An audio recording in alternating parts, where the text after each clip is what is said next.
Hi hello welcome to 24/7 news TV.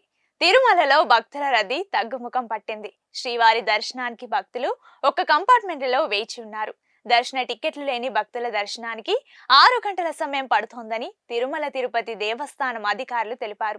కాగా 300 రూపాయల ప్రత్యేక ప్రవేశ దర్శనానికి భక్తులకు 2 గంటల సమయం పడుతోందని వెల్లడించింది.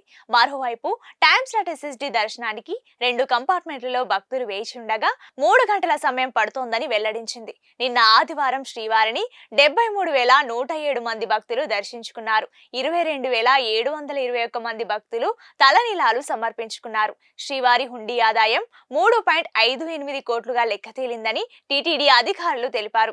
తిరుమలలో పాదాచారులకు అనుకూలంగా ఫుట్పాత్లు, ట్రాఫిక్ రద్దీని నివారించేందుకు అవసరమైన నిర్మాణాలు, స్మార్ట్ పార్కింగ్ సౌకర్యాలు కల్పించేలా ప్రణాళికలు రూపొందించాలని నిర్ణయాలు తీసుకుంటున్నామని టీటీడీ వెల్లడించింది.